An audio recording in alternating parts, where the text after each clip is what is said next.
नमस्कार, आप देख रहे हैं क्रिकेट हाउसफुल। आपके साथ मैं हूं रवि ठाकुर। आज सबसे पहले बात कर लेते हैं महेंद्र सिंह धोनी की। धोनी हर जगह है। आप सोचेंगे कि ये कैसे संभव है, लेकिन ये 100% सच है। न सिर्फ भारत के युवा खिलाड़ी धोनी की बल्लेबाजी का वीडियो देखकर उनसे सीखने की कोशिश करते हैं, बल्कि दूसरे देशों के खिलाड़ी भी धोनी से बहुत कुछ हासिल करने के लिए उनके वीडियो देखते हैं।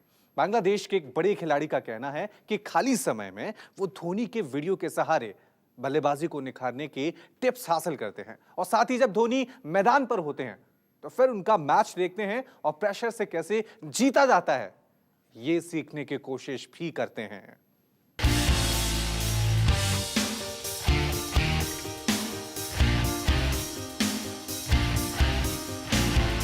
लॉकडाउन में भी महेंद्र सिंह धोनी पर नजर।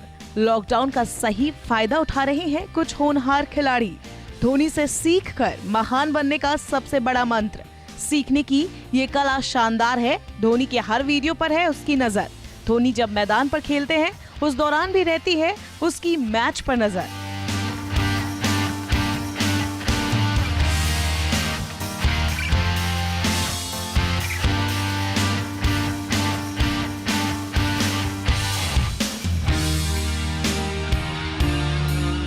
महेंद्र सिंह धोनी जिन्होंने भारत के ना जाने कितने क्रिकेटर तैयार करके दिए हैं, चाहे वो आज के युवा खिलाड़ी हो या फिर कुछ बड़े बल्लेबाज, जिनके करियर में धोनी का बड़ा रोल रहा है।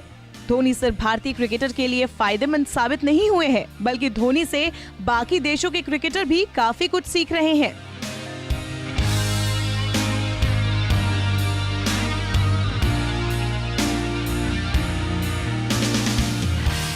महमूदुल्लाह बांग्लादेश का वो होनहार बल्लेबाज जिसने अपना हुनर कई बार दिखाया है। धोनी को लेकर महमूदुल्लाह मानते हैं कि जिस तरह MS धोनी खुद पर नियंत्रण रखते हैं, मैं उनका बहुत बड़ा फैन हूँ। धोनी ने भारत के लिए 5 या 6 नंबर पर बल्लेबाजी की है। मैं जब भी खाली बैठता हूँ तो उनकी पारियां देखता हूँ। लाइव मैच में भी मैं उन्हें देखता हूँ। वे किस तरह गेम में खुद को बनाते हैं, ये सीखने का प्रयास करता हूँ।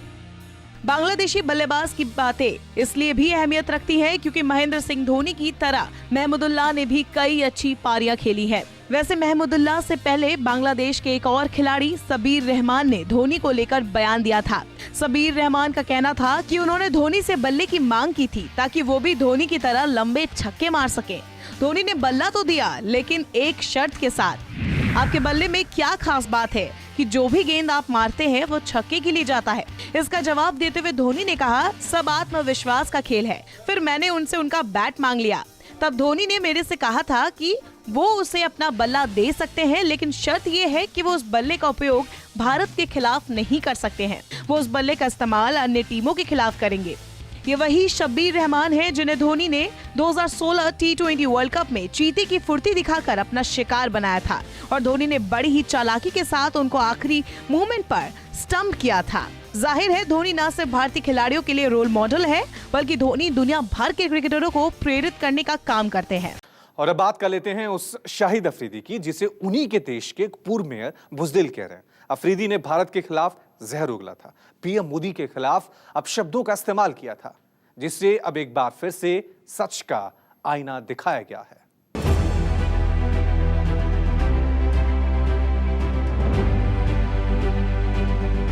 अफरीदी को पाकिस्तान के पूर्व मेयर ने दिखाया आईना। अब बोलने से पहले 100 बार सोचना पड़ेगा अफरीदी को। अफरीदी के दोहरे चरित्र का कर दिया पाकिस्तान के पूर्व मेयर ने पर्दाफाश। पाकिस्तान के पूर्व क्रिकेटर शाहिद अफरीदी ने कुछ दिन पहले POK जाकर लोगों के बीच प्रधानमंत्री नरेंद्र मोदी के बारे में विवादित बयान दिया था। ये जो एक बहुत बड़ी बीमारी इस वक्त दुनिया में फैली हुई है, अल्लाह ताला हम सबको अपनी इज्जो अमान में रखे। आमीन। लेकिन इससे बड़ी बीमारी जो है वो मोदी के दिलो दिमाग में है। बेशक वो बीमारी मजहब की बीमारी है। मजहब को लेके वो सियासत कर रहे हैं, और हमारे ये 2 किलोमीटर पे जहाँ हमारे कश्मीरी भाई, कश्मीरी बहनें, बुजुर्ग हमारे, उनके साथ जो इतने अरसे से जुल्म कर रहा है वो आदमी, इंशाअल्लाह उसको इस दुनिया में भी जवाब देना होगा और आखिरत में भी जवाब देगा। मोदी को एक बात का पता होना चाहिए है तो बड़ा दलेर बनने की कोशिश करता है, लेकिन है डरपोक आदमी। इतने छोटे से कश्मीर के लिए 7 लाख की फौज जमा कर दी है उसने, जबकि हमारे पूरे पाकिस्तान की फौज 7 लाख की है। लेकिन मोदी को ये नहीं पता कि हमारी 7 लाख फौज के पीछे 22-23 करोड़ की फौज खड़ी हुई है पीछे। जिसके बाद कराची में जमशेद टाउन के पूर्व मेयर और मानवाधिकार कार्यकर्ता आरिफ अजाकिया ने अफरीदी को बुज़दिल कहा है। अजाकिया का कहना है, आज जिस जमीन पर खड़े होकर तुम बात कर रहे हो वह पीओके भारत की ही जमीन है। 1947 में अगर नरेंद्र मोदी प्रधानमंत्री होते तो आज कश्मीर का मसला नहीं होता। इतना ही नहीं, अजाकिया ने अफरीदी को सच का वो आईना दिखाया है जिसके बाद शायद अफरीदी को अपने गिरेबा में झांकने की जरूरत पड़ सकती है। पूर्व मेयर ने कहा, अफरीदी जब पैसा कमाने के लिए आईपीएल खेलने जाते थे तब उन्हें कश्मीर याद नहीं आता था। जब तुम भारतीय क्रिकेटर्स के आगे पीछे घूमते थे काम के लिए तब हिंदुस्तान ठीक था, लेकिन आज जब कुछ नहीं मिल रहा तो वही भारत बुरा हो गया। आज तुम 4 आटे की बोरियां लेकर आए और कश्मीर में बांट दी। यहाँ तुमने वही बोला जो आर्मी ने तुम्हें लिख कर दिया था। जाहिर है अफरीदी जैसे मौका परस्त लोग ये भूल जाते हैं कि सिर्फ झूठी बातें करने से कुछ नहीं होता। दुनिया हर किसी का सच जानती है। वैसे अफरीदी को टीम इंडिया की तरफ से युवराज सिंह, हरभजन सिंह, शिखर धवन और गौतम गंभीर लताड़ चुके हैं। युवराज ने तो यहाँ तक कहा कि अफरीदी के फाउंडेशन को मदद कर उन्होंने बड़ी भूल कर दी। हम आपको बता दें कि कोरोना के खिलाफ जंग में अफरीदी ने युवराज सिंह जैसे स्टार खिलाड़ियों से मदद मांगी थी। युवराज ने पाकिस्तान के जहरीले अफरीदी की मदद की थी, लेकिन एहसान फरामोश अफरीदी हर चीज को भूल बैठा और पीओके में पाकिस्तानी आर्मी की भाषा बोलते देखे गए। और अब बात कर लेते हैं उस दोस्ती की जो काफी कुछ कह रही है। कुछ दिनों पहले सुरेश रैना ने रोहित को धोनी की तरह बेहतर कप्तान बताया था।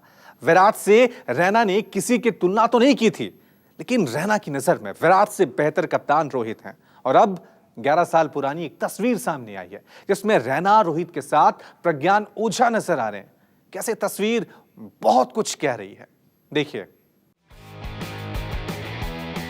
भारतीय क्रिकेटर सुरेश रैना और रोहित शर्मा की दोस्ती जूनियर क्रिकेट के दिनों की है, ये बात सभी जानते हैं।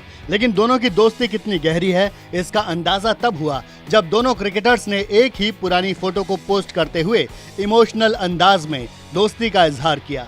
इस फोटो में उन्होंने अपने क्रिकेट करियर के शुरुआती दिनों की याद को भी ताज़ा किया है। साथ ही फैंस को भी उस दौर की याद दिला दी है जब भारतीय क्रिकेट बल्लेबाजी के फैब 4 और गेंदबाजी के फैब 2 के गोल्डन पीरियड से निकलकर युवा हाथों में ट्रांसफर हो रही थी। दरअसल रोहित शर्मा ने अपने इंस्टाग्राम पर एक फोटो पोस्ट करते हुए काफी कुछ बयां किया है। फोटो में शानदार बैकग्राउंड के सामने रोहित, रैना और प्रज्ञान ओझा साथ बैठे दिखाई दे रहे हैं। कैप्शन में रोहित ने बताया है कि ये फोटो 2009 के न्यूजीलैंड दौरे का है। साथ ही रोहित ने यह भी बताया कि ये तीनों ही क्रिकेटर्स का पहला न्यूजीलैंड दौरा था। रोहित ने ओझा की मस्त अंदाज में खिंचाई करते हुए यह भी लिखा कि मुझे याद है कि तुम्हारी स्माइल कितनी प्यारी थी। रोहित के पोस्ट करते ही इस फोटो को फैंस ने हाथों हाथ लिया और लाखों लोगों ने इसे पसंद भी किया। रोहित के बाद बारी थी सुरेश रैना की। रैना ने यही फोटो अपनी इंस्टाग्राम स्टोरी पर बिग बी की फिल्म के गाने के साथ शेयर किया है। इस गाने के बोल हैं, इस बेढंगी दुनिया के संगी हम ना होते यारा, अपनी तो यारी अतरंगी है रे। यानी सीधे तौर पर उन्होंने इस गाने के जरिए अपनी दोस्ती को याद किया है। रोहित और रैना के बाद भारतीय खब्बू स्पिनर प्रज्ञान ओझा ने भी इस फोटो को अपने इंस्टाग्राम पर शेयर किया है। ओझा ने कैप्शन दिया है, हमने कुछ बेहतरीन यादें साथ संजोई हैं। हम आपको बता दें कि ओझा इस दौरे के बाद कई साल तक टीम इंडिया का अहम हिस्सा रहे थे और 100 से ज्यादा टेस्ट विकेट लिए थे। लेकिन बाद में एमएस धोनी के रविंद्र जडेजा को ज्यादा तरजीह देने के कारण ओझा का करियर बीच में ही खत्म हो गया। जाहिर है किसी का करियर ज्यादा चलता है, किसी का कम, लेकिन अगर कोई एक चीज सबसे ज्यादा चलती है तो वो है दोस्ती। और बात कर लेते हैं उस क्रिकेट लीग की जो शायद कोरोना नहीं होता तो खतरों में नहीं आती। जी हाँ, विंसी T10 लीग जो कैरेबियाई देश में खेली जा रही है। वेस्ट इंडीज के कुछ बड़े खिलाड़ी भी इस लीग में खेल रहे हैं। भले ही लीग बड़ी ना हो, लेकिन इस टूर्नामेंट ने क्रिकेट के मैदान को एक मैसेज दिया है। आने वाले समय में यह मैसेज आपको दुनिया के हर मैदान पर देखने को मिल सकता है। कैसे? ये रिपोर्ट देखिए। ये कुछ तस्वीरें ऐसी हैं जिसे देखकर आप पहली नजर में ये अंदाजा नहीं लगा पाएंगे कि ये कहां की है और ऐसा क्यों हो रहा है। ये तस्वीरें कैरेबियाई देश में खेले जा रहे विंसी टी लीग की है। विंसी T10 लीग क्रिकेट का वो टूर्नामेंट है जो कोरोना के बाद खेला जा रहा है, यानी कि इस लीग में शामिल खिलाड़ी खुद को लकी मान रहे हैं जिन्हें सबसे पहले मैदान पर उतरने का मौका मिला है। देखिए कैसे खिलाड़ी अपने हाथ को सैनिटाइज कर रहे हैं। मैदान पर ही सैनिटाइज मशीन लगा दी गई है। विकेट गिरने के बाद खिलाड़ी एक दूसरे से मिलकर जश्न मनाने की बजाय हाथ की सफाई करते हैं। वहीं खिलाड़ियों को मैदान पर उतरने से पहले अपना टेम्परेचर चेक करवाना पड़ता है। साथ ही मैदान के हर कोने में साफ सफाई का ध्यान रखा जाता है, यानी कि खेल में बहुत कुछ बदल गया है। जब एक बार फिर से दुनिया में पूरी तरह से क्रिकेट की बहाली होगी तो ऐसी तस्वीरें काफी आम हो जाएंगी। हर मैदान पर, हर खेल में आपको खिलाड़ी इसी अंदाज में खेलते नजर आएंगे, यानी कि साफ सफाई के साथ सोशल डिस्टेंसिंग। देखिए विंसी लीग में भी कैसे स्टेडियम में कुर्सी खाली है, यानी कि बिना दर्शक ही अब मैच का आयोजन होगा। हालांकि विंसी लीग में दर्शकों को मैदान पर आने की अनुमति है, लेकिन शायद कोरोना या फिर इस लीग का बड़ा नहीं होना इसकी वजह हो सकती है कि मैदान खाली है।